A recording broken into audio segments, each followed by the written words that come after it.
Et coucou, j'espère que vous allez bien. On est le mercredi 11 juin, donc j'ai un petit peu tardé pour la bonne et simple raison que j'avais pris quelques jours, je reprends le travail demain, donc c'est vrai que voilà, j'étais pas forcément trop présente par ici.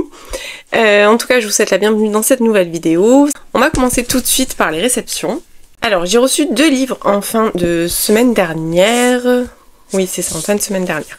Alors, j'ai reçu Slow Dance de Rainbow Rowell aux éditions Ellipsis.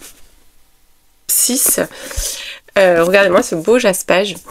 Alors, c'est une maison d'édition que je n'ai jamais lue. Ils m'ont contacté il y a un mois à peu près, je crois, pour me proposer en fait de recevoir ce titre qui paraît le 26 juin. Donc j'ai accepté. C'est une romance seconde chance. Donc c'est quelque chose que j'aime bien. L'histoire de 2 enfants tombés sur l'amour avant d'en comprendre le sens. Voilà. Donc j'ai hâte. Je pense que je le lirai là sous peu. Je pense le démarrer à mon avis. Je pense que je le lirai la semaine prochaine. Donc je vous en reparle très très vite. Ensuite j'ai reçu Concours de pâtisserie au 4 cafés de Rachel Roland qui va bientôt paraître aux éditions Nami. Alors j'adore la couverture et je sais pas si vous... Et j'ai mon avis dedans, je suis beaucoup trop contente. Je ne sais pas si vous vous souvenez, mais je vous ai parlé au moment de Noël. Je l'ai lu en plus pile poil, vraiment, je crois que je l'ai lu juste avant Noël. J'avais lu Rendez-vous au 4 cafés, ou je ne sais plus ce que c'était le titre, j'oublie, vraiment, c'est grave. Noël au 4 cafés, qui était un huis clos, une petite romance. Et franchement, quand j'avais reçu celui-ci en ENC, j'étais trop contente, parce que j'avais vraiment bien aimé le premier. Donc je suis ravie de retourner au 4 cafés. Donc ici on retourne au 4 cafés, on va faire la rencontre de Clem. Donc Clem c'est une des employées du 4 cafés. Donc on change de personnage. Clem est quelqu'un d'assez réservé, pas vraiment sûr d'elle. Et malencontreusement sa patronne va l'inscrire en fait à un concours de pâtisserie. Et Clem est très stressée par ça. Il y a quand même une belle somme en jeu. Et en plus, Clem, elle rêve d'ouvrir sa propre boutique pour faire ses pâtisseries et les vendre, donc c'est l'occasion ou jamais. Elle va faire la rencontre de Lucas, donc Lucas, lui, il a un bar à chiens. Donc c'est assez drôle puisque vraiment on a le bar à chat et le bar à chien. Et encore que cette fois-ci, il n'y a pas beaucoup, ça ne se déroule pas beaucoup dans le lieu comme c'était le cas par exemple avec Noël au 4 cafés. Mais c'était quand même mignon de retrouver cet endroit-là. Bien évidemment, en tant qu'amoureuse des animaux, je ne peux qu'être ravie dans ce genre de contexte. Donc il y a une petite romance, il y a ce concours de pâtisserie, cette romance un petit peu avec la rivalité, puisque quelque part ils vont concourir tous les deux au même concours. Ils ont des motivations différentes, puisque elle c'est pour ouvrir sa boutique, mais lui pour ouvrir sa boutique et un petit peu partir de chez sa mère, enfin voilà, s'émanciper un petit peu. Et lui par contre c'est pour une cause complètement différente, puisque son papa est très malade et en fait il voudrait se servir de cette somme pour un petit peu sortir ses parents du gouffre financier dans lequel ils sont. Donc voilà, on va les suivre, c'est tout mignon, c'est vraiment un roman feel good par excellence, même si j'aime pas forcément dire feel good, je trouve que c'est un petit peu péjoratif, mais on va dire tranche de vie, mais tranche de vie mignonne, voilà, où on est bien, l'ambiance est bonne, la plume est fluide, il se lit très très vite, je crois que je l'ai lu en pas longtemps, vraiment. Et voilà, donc franchement si vous aimez ce genre, si vous avez lu le premier, je vous recommande forcément de lire celui-ci, puisque vous allez retrouver la même ambiance, même si on n'est plus à Noël, qu'on est en été et qu'on va assister à un concours de pâtisserie où il va se passer plein de choses. Vraiment tout est au rendez-vous comme on le souhaite dans ce genre de roman. Alors ensuite, côté lecture, j'ai lu Midnight Kiss d'Acacia Black, qui est un beau pavé, puisqu'il fait 700 pages, 700 et quelques... non 600... Ouais, pratiquement 700 pages, donc c'était quand même un beau pavé. J'avoue qu'il m'a fallu plusieurs jours pour en venir à bout, puisque je crois que je l'ai lu quand même en 1, 2, 3, 4 jours. Voilà, donc je l'ai quand même lu en 4 jours. Je vous avoue que, alors, je n'ai pas un avis, c'est pas un avis mitigé, mais c'est pas un waouh. Voilà, j'avais beaucoup d'attentes, je pense que je vous l'avais dit, puisque j'ai adoré My Missing Piece, qui était vraiment un énorme coup de cœur. Et donc forcément, nouveau roman, plein d'attentes, puisque ayant eu un coup de cœur pour le premier, forcément que j'avais plein d'attentes pour celui-ci. Et là, je dois vous avouer qu'il y a pour moi beaucoup de longueur dans ce roman. Sur les 700 pages, je pense que clairement on peut en faire sauter 200 à 300. Voilà, j'ai senti vraiment des longueurs. À certains moments, j'avais pas forcément envie d'y retourner. La chose qui m'a vraiment fait tenir jusqu'au bout, c'est le personnage masculin. Parce que plus green flag que ça, je pense qu'on ne peut pas trouver. Il est absolument waouh, c'est vraiment l'homme de rêve. S'il sonne à ma porte, je l'épouse. Non mais voilà, vraiment, il est patient, il est compréhensif, il est toujours plein de bonnes intentions. Et puis voilà, il y a une chose dans ce roman, c'est qu'il tombe amoureux en premier. Puisqu'en fait, Cassius et Nova vont se rencontrer quand ils sont jeunes, ils sont adolescents, ils se rencontrent à un camp d'été, un camp de basket, puisqu'il faut savoir qu'ils sont tous les deux férus de basket. Donc ils vont se rencontrer à ce camp d'été. Ils ne sont pas forcés, ils sont pas du tout amis, bien loin de là. Mais en fait ils s'aperçoivent qu'ils sont nés le même jour et ils vont faire de ce jour en fait une sorte de break. C'est-à-dire que ce jour-là ils ne s'enverront pas de pique, ce jour-là ils seront en bonne entente et ils passeront la soirée ensemble et ils feront un petit peu un bilan de l'année quoi. C'est un peu ça.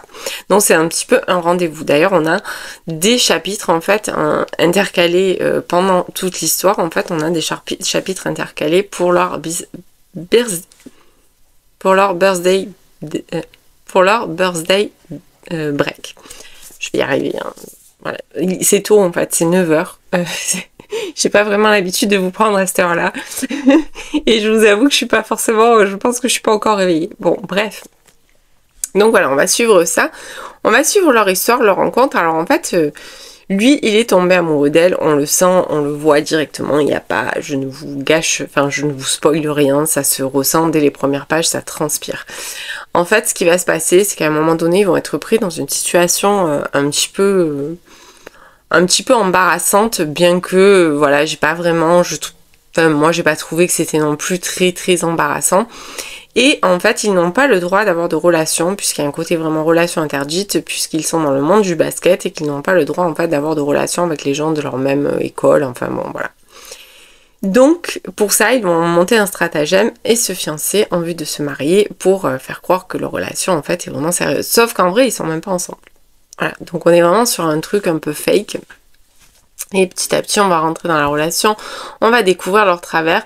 Alors moi, j'avoue que ce qui m'a un petit peu dérangée dans ce livre, c'est qu'il y a vraiment des grosses thématiques, des thématiques qui auraient mérité, à mon sens, d'être plus approfondies. Je peux pas vous dire lesquelles parce que sinon je vais vous spoiler, mais il y a 2-3 thématiques qui, à mon sens, auraient pu être bien plus exploitées et ça aurait donné beaucoup plus de profondeur à l'histoire. Là, on est vraiment axé en fait sur leur histoire à eux, leur... Voilà, c'est un peu en dents de scie. Je vous avoue qu'elle m'a parfois beaucoup agacée, Nova, parce que, alors même si, voilà, je connais toute son histoire, même si je sais qu'elle a plein de circonstances atténuantes, je trouve qu'elle n'est pas toujours très cool avec lui. Mais voilà. J'ai bien aimé la fin. Je vous avoue que j'ai même versé ma petite larme à la fin parce que il se passe quelque chose d'assez triste. Parce qu'il y a vraiment tout en fond, en fait, en fond de cette romance, il y a vraiment une histoire pas très cool, mais je ne sais plus si c'est marqué en fait, c'est pas marqué dans le résumé, donc je ne veux pas vous en parler, mais voilà, c'est par rapport à cette thématique qui à mon sens aurait pu être un peu plus approfondie à certains moments, un peu plus développée. Donc voilà, pour Midnight Kiss, voilà, c'est un livre que je note 3,75 sur 5, donc c'est quand même bien noté, mais c'est vrai que je vous avoue que je l'ai trouvé long, que j'ai ressenti des longueurs et que je l'ai pas dévoré comme je pensais que j'allais le dévorer. Alors est-ce que je l'ai lu au mauvais moment, est-ce que je ne sais pas, mais toujours est-il que voilà, moi j'ai ressenti des longueurs et c'est ça qui m'a un petit peu... ça m'a un petit peu freiné dans ma lecture, bien que l'histoire soit belle. Voilà, l'histoire elle est belle parce qu'il tombe amoureux en premier, parce que ça fait toujours fondre, parce que c'est voilà, c'est tellement mignon quelque part, mais voilà, il m'a manqué un petit truc pour que ça soit plus addictif. En fait, je n'ai pas retrouvé le côté addictif que j'avais trouvé avec My Missing Piece, et pourtant la plume a évolué, je l'ai trouvé plus abouti. Donc voilà. Donc ça sera pour mon retour sur ça. Ensuite, j'ai lu Paradis secret de Tamar Saborido, donc qui vient tout juste de paraître aux éditions Nisha, donc c'est un tome 1 d'une trilogie. Oui, j'ai encore commencé une saga. Ce mois-ci, je viens de voir, en remplissant mon carnet, que j'ai commencé 3 nouvelles sagas. Bravo Doris. Donc je finis pas celle que j'ai attaquée, mais par contre j'en ai commencé 3. Tout va bien. Paradis secret, c'est l'histoire d'Elena et de Tyler. Dès le prologue, le ton est donné. On sait qu'Elena a subi quelque chose de dramatique et qu'elle porte ce poids-là, notamment pour elle, mais aussi au niveau de sa famille qui a dû fuir en fait l'endroit où il vivait et recommencer à zéro. Donc je vous en dis pas plus parce que je ne sais pas ce qui est dit exactement dans la 4e de couverture et je voudrais pas vous spoiler, mais tout ce que je peux vous dire c'est que moi au prologue j'ai fait waouh, j'avais déjà le cœur serré en me disant bon ça va être une lecture compliquée. Dans ce nouveau lycée, en fait, elle va faire la rencontre de Tyler. Tyler, c'est un peu le mauvais garçon. En fait, le mauvais garçon, mais sans vraiment être un mauvais garçon. En fait, Tyler, c'est un... donc déjà, ils n'ont pas les mêmes origines, que ce soit sociales ou ethniques, puisque lui, c'est un hispano-américain. Et il vient d'un milieu un petit peu défavorisé. Tyler a pas eu une vie facile, loin de là, ce qui l'a poussé en fait à faire de mauvais choix et notamment à s'enrôler en fait dans un gang pour lequel il vend de la drogue, pour lequel il fait des choses pas forcément très très nettes. Alors il y a quelque chose que j'ai beaucoup aimé dans les personnages, c'est que bon ils sont très très bien construits, vraiment il n'y a rien à dire, mais surtout je trouve qu'ils font preuve de beaucoup de maturité par rapport à l'âge qu'ils ont. Puisqu'ici on est sur des personnages qui sont quand même relativement jeunes, puisqu'on est dans un milieu lycéen, et franchement je ne l'ai pas vraiment ressenti à la lecture au niveau de la maturité psychologique des personnages. Et ça j'ai trouvé que c'était vraiment un point très positif. Donc on va suivre cette histoire, il y a une proximité forcée, ils sont vraiment chien et chat, ils se mènent la vie dure, puis Elena est toujours en fait sur ses gardes. Elle a beaucoup de mal en fait à s'intégrer, c'est quelqu'un de très solitaire, elle a quasiment pas d'amis, elle reste dans son coin, à la maison c'est pas folichon, il y a beaucoup de conflits. Et je peux vous dire que j'ai été totalement embarquée dans cette histoire. Il est quand même très gros puisqu'il fait presque 700 pages aussi, je crois qu'il fait 670 pages et franchement je l'ai dévoré en rien de temps. C'est-à-dire je crois que je l'ai commencé... Si je dis pas de bêtises, j'ai commencé samedi soir, mais vraiment samedi soir tard, j'ai pas lu énormément samedi soir, et je l'ai terminé lundi matin alors qu'il fait 600 pages, et que je dois vous dire que j'étais, comme je vous disais, j'étais en congé, en plus ce week-end mon conjoint était là, donc franchement j'ai pas énormément lu, j'ai plutôt profité de passer des moments avec lui, comme je vous disais, c'est vrai que voilà, il y a des moments où on a un petit peu besoin aussi de passer des moments en couple, et de faire des choses autres que la lecture, et c'est un peu le cas parce que... Voilà, c'est un peu le cas en ce moment et j'en ai besoin. Donc c'est pour vous dire que je l'ai relativement dévoré. Je peux vous dire que cette histoire, elle m'a malmenée et que la fin m'a littéralement brisée. J'ai vraiment hâte d'avoir le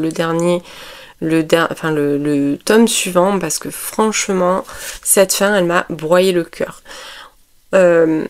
Il est question de secrets, il est question de mensonges, il est question de choses, de non-dits quelque part, de choses cachées, et ils sont tous les deux un petit peu coupables puisque elle aussi, elle dit pas tout, lui, il lui ment. Enfin, vraiment, on est dans ce genre de relation, vraiment qui m'a fait du mal. Par contre, il n'y a pas de choses, j'ai pas trouvé ça toxique du tout. Au contraire, j'ai trouvé l'histoire d'amour belle. Mais malheureusement, ben voilà, il y a des choses dans la vie qui parasitent. On est vraiment dans la vraie vie, je trouve, dans cette romance, puisqu'on fait pas toujours comme on veut, et même si on fait des promesses, parfois on peut pas forcément tout tenir. Pour moi, c'est un premier tome très prometteur. Je vous avoue que je l'ai noté 4,5 et je pense que si les autres tomes en fait sont dans la même lignée que celui-là, ça sera un coup de cœur parce que vraiment j'ai adoré. J'ai adoré la plume de l'auteur, c'est super fluide, c'est très très bien écrit. Il y a des phrases trop belles et j'ai aimé en fait ces personnages torturés, ces personnages cabossés, ces personnages que la vie n'a pas épargnés, et pourtant ils sont de deux milieux différents, et c'est ça que j'ai bien aimé, c'est ce contraste, c'est-à-dire que c'est pas forcément parce qu'on vient de bon milieu que tout va bien, que les oiseaux chantent et que voilà, le ciel est bleu et ainsi de suite. Donc franchement, j'ai vraiment adoré cette histoire et je vous recommande de vous lancer. En plus, franchement, cette couverture avec tous ces papillons. Et cette couverture a vraiment un sens. Quelque part, Elena, on peut vraiment la comparer à ce papillon en fait. Grâce à Tyler, alors même si ils vont se... Il y a des scènes, vraiment il y a des bonnes joutes verbales, mais il va l'aider un petit peu à sortir de sa chrysalide et à devenir le papillon. Voilà, franchement j'ai adoré et j'ai vraiment hâte d'avoir la suite et je vous le recommande les yeux fermés. Alors ensuite je me suis lancée enfin dans la saga The Ruby Circle et j'ai lu le premier tome Tous nos secrets de Jana Hoche, donc c'est paru aux éditions Eden et c'est sorti à l'automne dernier. On est vraiment dans le... C'est vraiment un roman qui se lit en automne pour moi, clairement. On est dans un milieu Dark Academia, on va faire la rencontre de Louisa. Louisa a été acceptée dans l'académie du Ruby Circle, qui est une académie avec une grosse notoriété, où il y a beaucoup d'enfants de riches et de gens qui vont devenir des vraies personnalités. Elle y a accédé grâce à une bourse, mais ça la sauve un petit peu du problème médiatique qu'elle subit. Puisque Elena en fait a été adoptée, elle vit avec ses deux papas adoptifs et en fait elle a retrouvé sa mère. Sa mère est une personne très connue mais sa mère nie en fait le fait qu'elle soit sa fille. Donc voilà, elle fuit tout ça puisqu'elle est au cœur d'un scandale médiatique comme quoi en fait elle fait ça pour de l'argent alors que ses intentions sont totalement différentes. Elena veut juste des... Louisa veut juste des réponses à ses questions. Mais voilà, vous le savez, le côté médiatique, il voit pas du tout les choses comme ça, donc forcément, elle est au cœur d'un scandale en fait. Elle va intégrer cette école un petit peu élitiste. Il faut savoir que Louisa est une cavalière, puisqu'ici il est beaucoup question d'équitation. Donc si vous n'aimez pas l'équitation, je pense quand même qu'il y a des passages qui vont un petit peu être longs pour vous et pas forcément vous convenir. Moi ça m'a pas dérangé, j'ai aucun problème avec ça, même si je ne pratique pas l'équitation, j'ai trouvé ça plutôt intéressant en fait de voir la manière dont elle s'entraînait, de voir tout ça. Quand elle arrive, elle va faire la rencontre de Théo. Théo, c'est un petit peu... on sent qu'il est mis de côté par certaines personnes de l'école. En même temps, c'est un garçon très solitaire qui est sur la réserve, qui murmure à l'oreille des chevaux. Voilà, clairement, on est sur ce personnage-là. Et elle, ça va l'intriguer, et lui, quelque part, elle va l'intriguer aussi. Donc il y a un énorme slow burn, je vous le dis. On est sur un slow burn vraiment très très long. On est dans une académie où finalement il se passe beaucoup de choses, où tout le monde a des choses à cacher, où il y a des choses pas très cool qui se passent, notamment du bizutage, des secrets, des choses un petit peu... je sais pas trop, pour pas trop vous en dire. Donc ça tourne essentiellement autour de l'histoire de Louisa et de sa mère, puis à un moment donné en fait on va basculer par rapport à tous ces secrets, par rapport à toutes ces choses en fait qui se passent dans cette académie. On termine sur une chose assez waouh. Je vous avoue que ça donne vraiment très envie de poursuivre la suite. Moi j'ai passé un bon moment. Après, c'est pas un coup de cœur, j'ai trouvé ça un petit peu long au départ, mais c'est un premier tome, c'est une trilogie, donc il me semble, hein, si je dis pas de bêtises, je crois que c'est une trilogie, donc forcément, une trilogie, ben, il faut un tome de mise en place. Donc, j'ai hâte de démarrer le tome 2, parce que comme je vous disais, la fin m'a un petit peu, voilà, me dire, oula, qu'est-ce qui va se passer par la suite ? Et franchement je vous en reparlerai je pense dans sa globalité parce que c'est assez dur après de parler des sagas sachant que je risque de vous spoiler et de vous faire perdre un petit peu l'intérêt du truc. Donc ça va être très certainement, je vais prendre en lecture papier, puisque là je vais cumuler deux lectures, je pense que je vais prendre une lecture numérique, puisque quand je suis dehors au bord de la piscine, je n'aime pas en fait sortir les livres parce que bien souvent je les abîme. Avec les mains un peu mouillées, un peu grasses, un peu... Enfin, bon, voilà. Et parallèlement, en fait, je vais commencer... Enfin, j'ai lu un chapitre. Donc, j'ai commencé hier soir, mais j'ai lu un chapitre vraiment avant de m'endormir. Je vais commencer le tome 2 de la saga de la destinée suédoise. Donc, je vais retrouver Betty. Et franchement, j'ai beaucoup trop hâte. Donc là, j'ai commencé le tome 2. On est en 1942. On retrouve Betty. Et voilà, je pense que cet après-midi au bord de la piscine, je vais me plonger vraiment à fond dans ça. Et ce soir, une fois que je serai rentrée, je reprendrai celui-ci, puisque là, il faut vraiment que j'avance. Donc celui-là, il est assez court, je pense qu'il est plus court que le premier. Ouais, il fait 377 pages. Donc voilà, celui-ci, je le reprendrai ce soir. Comme ça, j'espère le terminer entre ce soir, demain et vendredi. Ça devrait être jouable. Là, je m'apprête à faire un petit tour en librairie. Peut-être je vous filmerai un petit morceau, mais franchement, je pense pas. Il n'y a pas grand-chose à montrer. Je vais prendre en fait le tome 3 de Valentina. C'est pour ça que j'y vais. Et puis, j'ai 2-3 courses à faire aussi pour la maison. Donc voilà, je vais juste prendre. Je vais essayer d'être raisonnable et de pas me laisser emporter en fait une fois que je serai sur place. Pour la bonne et simple raison que je suis très frustrée en ce moment de ne pas pouvoir lire autant que ce que je voudrais et de pas avancer autant que je voudrais dans mes lectures. Voilà, il me reste encore quelques services presse à traiter, notamment les addictives, il me reste Pole Position, le tome 3, il me reste celui-ci, bref, il me reste beaucoup trop de livres, voilà. Il me reste 5 livres à lire d'ici la fin juin, donc voilà, ça me laisse peu de place pour caler en fait mes propres livres, donc c'est pour ça qu'il n'y a aucun intérêt à ce que j'en achète beaucoup trop. Voilà, donc je me sens chanceuse de recevoir tous ces services presse, mais il faut absolument que j'arrive à freiner un petit peu mes achats, parce que de 1 ça me frustre, et de 2 ben, ça s'empile, et après ben, l'effet, c'est ce que je dis souvent, en fait j'ai aucun problème avec le fait d'avoir une palle énorme.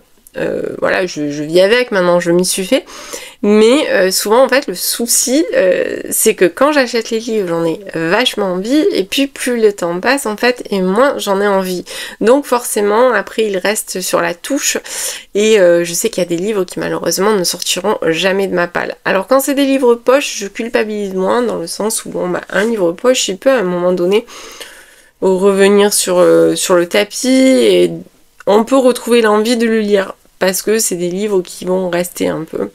Mais les brochets, je trouve ça complètement... Voilà, là j'ai plein de brochets de livres où je vois ils sont sortis en poche. Je les vois là.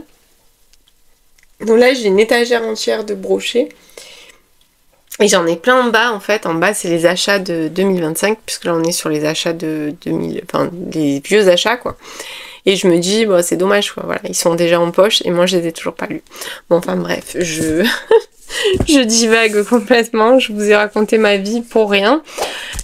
Et coucou, je vous reprends. Alors, non, c'était pas prévu, puisque de base, la partie que vous venez de voir, en fait, je comptais faire une seule vidéo avec, sauf que quand j'ai commencé à regarder un petit peu tout ce que j'avais filmé, je me suis dit que c'était vraiment très court.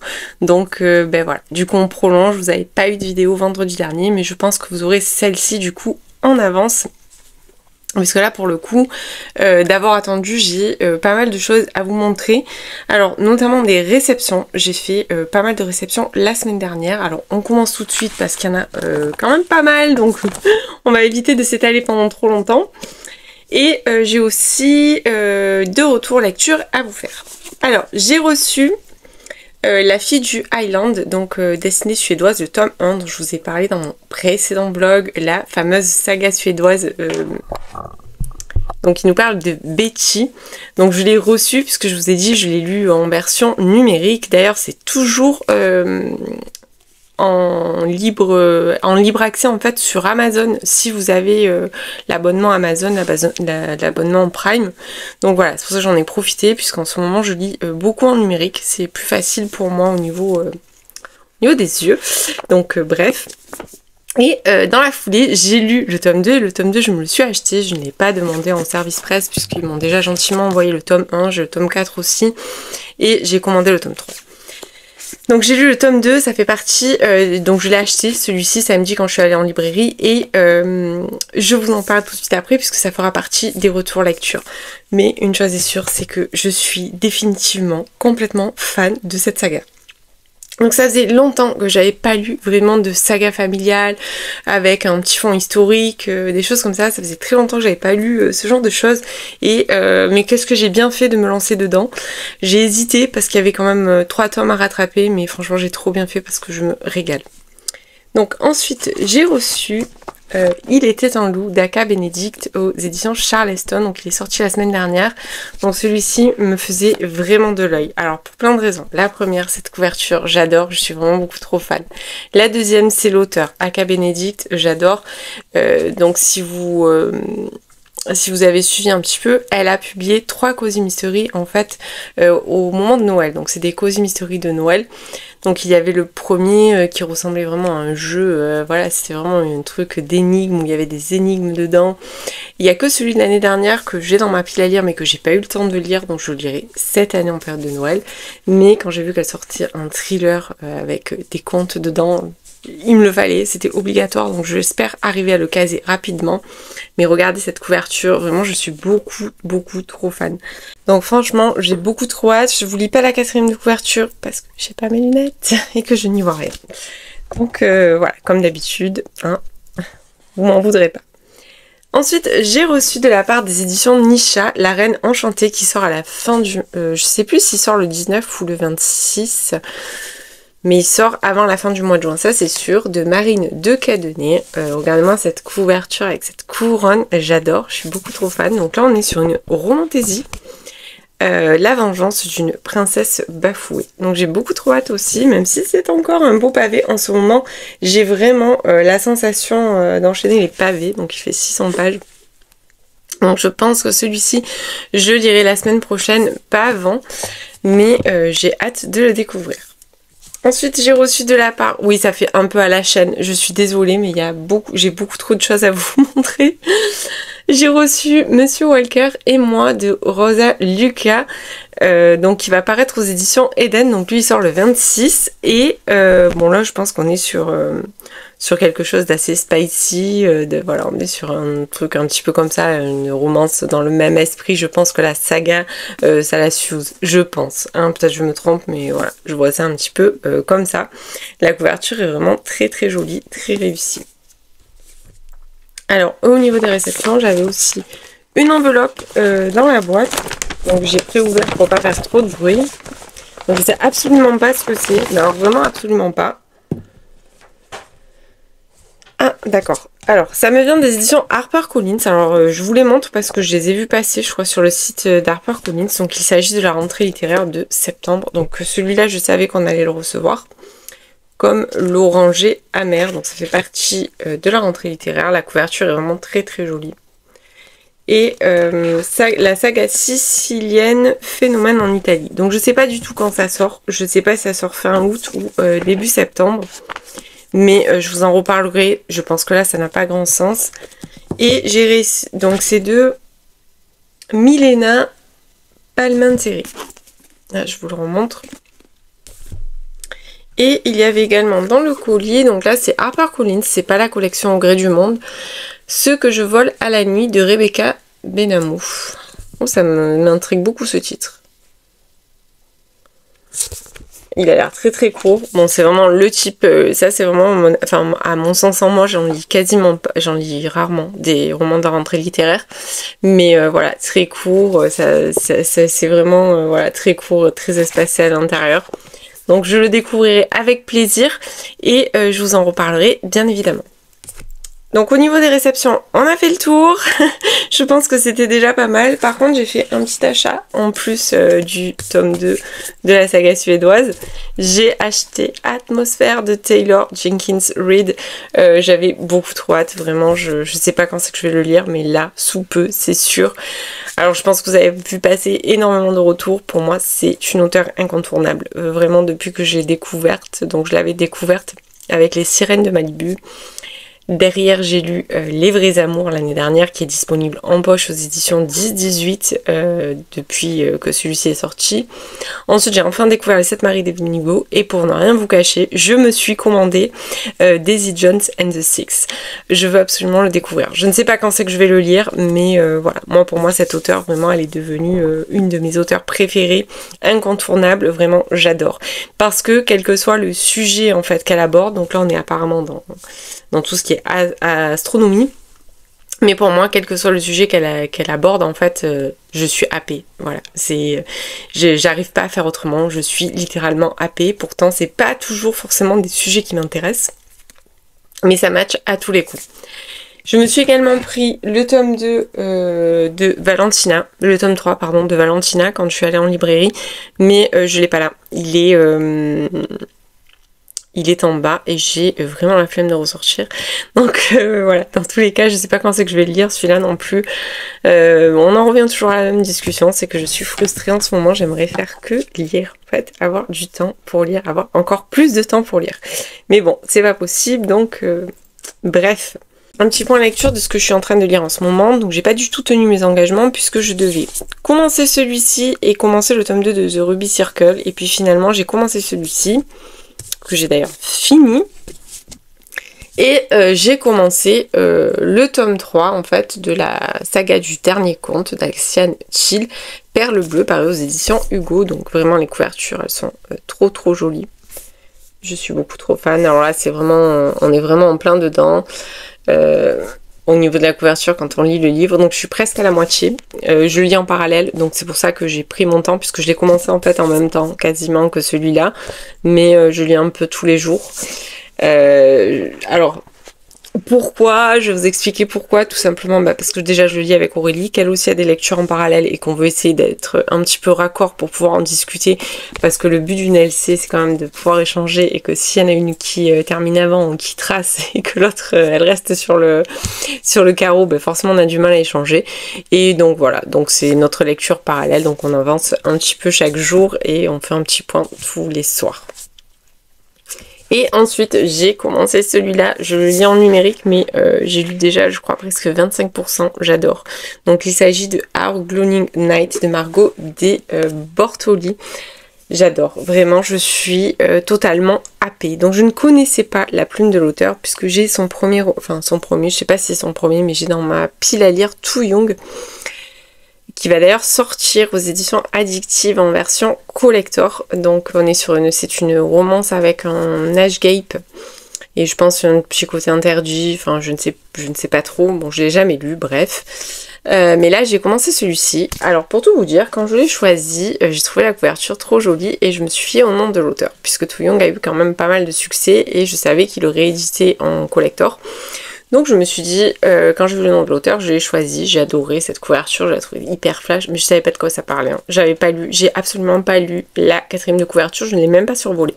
Et je n'ai toujours pas lu. Mais dès que j'ai commencé, j'ai été happée par l'histoire. Donc on va faire la rencontre de Jamie et de Léa. Alors, Jamie, en fait, c'est un petit peu le mec, le mâle, je dirais, je sais pas comment vous dire ça, d'origine italienne. Alors là, on est aux alentours de Boston, je crois. Donc il est d'origine italienne, il vit dans un quartier populaire, ses parents, enfin sa famille a une pizzeria qu'ils se transmettent un petit peu comme ça, toute la famille travaille là quasiment. Il a une sœur qui a un petit garçon qui s'appelle Lorenzo, le petit garçon est super attachant d'ailleurs. Et il est pas fixé, mais voilà, on sent vraiment, ce que j'ai aimé en fait directement, c'est ce truc italien là. Moi aussi, je suis d'origine italienne en fait, du côté de ma maman. Et c'est vrai qu'on a ce côté un petit peu de tous vivre ensemble, de voilà, puis là, ça parle de bouffe italienne, enfin bon voilà, bref, j'ai accroché directement. Ça m'a rappelé un petit peu mon enfance, parce que c'est plus le cas aujourd'hui, malheureusement, on vit plus de la même façon, mais voilà, quand j'étais petite, on vivait un peu tous comme ça, on se voyait tout le temps, il y avait une certaine... on était très unis. Voilà, bon maintenant les choses font que chacun vit un peu partout et que voilà. Bon, enfin bref, je n'ai pas rentré dans les détails, mais j'ai aimé ça de suite. Et Léa, en fait, on voit directement qu'elle fuit quelque chose. Elle est ici pour refaire sa vie. Elle aménage dans cet immeuble où elle va être voisine en fait de Jamie, mais on sent qu'elle fuit quelque chose, je ne sais pas quoi. Mais petit à petit on rentre. J'ai compris la thématique, il y a une grosse thématique dedans qui est la violence conjugale. C'est dit dans les trigger warnings, je ne vous spoil rien, c'est dit directement dans les trigger warnings. Alors je lis en numérique, celui-là aussi je vous ai dit puisqu'ils m'ont envoyé, voilà. Trigger warning, violence domestique. Donc c'est écrit en première page, il n'y a rien de... je ne vous spoil rien. Et je ne savais pas du coup quand j'ai choisi. Mais j'adore, j'ai directement accroché à la plume, au personnage. Voilà, l'histoire me plaît. Donc je pense que je vais le dévorer. Donc ça c'est pour mes lectures en cours. Sinon on va parler de mes 2 dernières lectures. Je vais commencer tout de suite avec Summer Belong to Us de Lina Parker. Donc Lina Parker j'ai découvert l'année dernière avec Escape Challenge. Donc Escape Challenge, c'était une romance qui parlait d'un enterrement de vie de jeune fille avec une relation d'un soir qu'elle va retrouver finalement au mariage. Vraiment voilà, on était dans un truc comme ça, on était sur quelque chose d'assez léger. Alors là, je vois cette couverture estivale que j'adore, que je trouve beaucoup trop jolie. Summer, voilà, on est dans la vibe été, trop bien. Et donc je l'ouvre et là, alors je découvre deux personnages déjà très jeunes. Alors moi personnellement ça m'a pas dérangé, j'ai pas forcément de problème avec ça. Donc le personnage féminin, donc Théa en fait a 17 ans. Elle est secrètement amoureuse de Jasper qui est le meilleur ami de son frère. Mais elle a zéro expérience et ça j'ai adoré en fait, toute l'innocence autour de la première fois, tout ce côté initiation, aussi bien dans la relation que... Enfin bon, bref. Elle est secrètement amoureuse de lui. Ils doivent passer des vacances familiales comme ils le font chaque été dans une petite station balnéaire. Et cette année en fait son frère Orson a invité Jasper à passer ces vacances-là avec eux. Sauf que, petit contretemps, sa famille ne pourra pas être là à temps et son frère non plus, elle va se retrouver en tête-à-tête avec Jasper. Voilà. Bon, je vous laisse deviner la suite. Moi perso, j'ai adoré. J'ai adoré la manière dont ils ont développé leur relation, alors que jusque-là, ils se disaient que quelques phrases comme ça, elle osait même pas lui parler. Et lui, il la voyait comme la petite sœur, la petite, quoi, la gamine en fait, quelque part. J'ai adoré ce rapprochement qui s'est fait et surtout, vraiment, j'ai été agréablement surprise par la thématique qui est introduite en plot twist dans le livre. Vraiment, je m'y attendais pas. Alors, c'est pas un truc de fou, hein. Je veux dire, on tombe pas dans un truc de fou, mais c'est une thématique que je trouve qui est rarement abordée dans les livres. Et je trouve ça très bien que ça soit abordé dans une romance abordable, parce que il y a des scènes spicy, mais ça va. C'est pas... il y en a... si je dis pas de bêtises, il doit y avoir vraiment 2 scènes un peu spicy. Mais on n'est pas... Voilà, on est sur une lecture, voilà, où une jeune fille de 16 ans peut le lire. Moi, à mon sens, à moi. Et j'ai trouvé ça très bien, la thématique qu'elle aborde. Je ne veux pas vous la dévoiler, parce que je ne veux absolument pas vous gâcher... vous spoiler, mais j'ai trouvé ça très bien que ça soit abordé dans une romance. Sinon j'ai adoré les personnages, il y a un côté found family, il y a ce côté proximité forcée. Franchement j'ai adoré, j'ai dévoré. Bon, il est très court, hein. Il fait 325 pages. Donc il est relativement court. Je l'ai lu samedi après-midi, j'ai fini rapidement dimanche matin. Il me restait pas grand chose, je crois. Parce que pareil, je l'ai lu en numérique, il devait me rester 15%, je crois que j'ai terminé dimanche matin. Mais j'ai adoré, franchement c'est hyper fluide, la plume est agréable, les thématiques sont bien gérées. Voilà, franchement, c'est vraiment, ça fait le taf pour l'été. Et puis, je trouve que il y a un côté très préventif dedans. Enfin bon, voilà, je vous en dis pas plus, mais j'ai trouvé ça très très bien. Donc voilà, si vous avez envie de tenter l'expérience, n'hésitez surtout pas. Et enfin, donc j'ai terminé le tome 2 de la saga Destinée suédoise. Mais vraiment, cette saga, quelle pépite, j'adore. Et pourtant, au départ, je m'attendais à une saga, en fait, qui était très axée historique. Parce que comme vous le savez, je ne lis jamais en fait, je ne lis pas vraiment les 4e de couverture, surtout pas quand c'est des suites en fait. Je lis le premier, mais voilà, après ça s'arrête là. Et en fait, il y a l'historique en fond, puisqu'on est là par exemple, on retrouve Betty en 1942, donc soit 4 ans après la fin du tome 1. Donc on est sous fond de Deuxième Guerre mondiale, même si la Suède n'était pas impliquée, elle subit quand même les restrictions, elle a ses hommes qui partent au front, qui sont mobilisés. Mais voilà, on n'a pas non plus un contexte politique qui est vraiment détaillé, et on rentre pas dans le détail. On suit essentiellement Betty. Et Betty, mais qu'est-ce que j'aime Betty, mais vraiment, j'adore cette héroïne. C'est vraiment l'héroïne inspirante par excellence. Bon, même si je dois vous avouer que quand même dans ce tome, j'avais envie de la secouer, de lui dire d'ouvrir les yeux. Bon, je ne peux pas vous dire pourquoi, mais il y a eu quand même pas mal de moments où j'avais envie de lui dire, bon, Betty, là maintenant ça suffit, tu ouvres les yeux, tu arrêtes d'être naïve comme ça, parce que vraiment, voilà. Donc là, on la retrouve, forcément, elle a fait des choix de vie. Donc je peux pas trop vous en dire, j'ai horreur de parler des tomes 2, je vous l'ai déjà dit. Donc elle a fait certains choix, mais malgré qu'elle se soit élevée socialement, Betty, elle reste ce qu'elle est. C'est-à-dire, elle reste cette personne bienveillante, elle reste cette personne qui est qui a bon fond, qui est très humaine, et ça j'aime beaucoup. Voilà, donc là on va la voir. J'ai beaucoup aimé la fin, où elle prend enfin conscience de certaines choses et où on se dit que le prochain tome va peut-être être différent. J'ai aimé l'évolution dans son ensemble de la saga, des personnages autour d'elle. Après, clairement, si vous aimez pas suivre des destins de vie, cette saga ne vous plaira pas, mais moi je suis totalement à fond, je suis complètement addict. Je dois recevoir...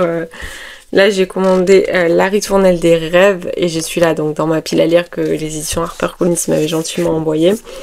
Je dois le recevoir aujourd'hui, j'espère le commencer là cette semaine. Alors bon, je pense que en ce moment je fais plein de projets de lecture, mais je change d'avis après, mais là non c'est sûr je vais le commencer, je pense au plus tard ce week-end. Parce que j'ai beaucoup trop hâte de retrouver Betty et de voir ce qu'elle nous réserve dans ce 3e tome.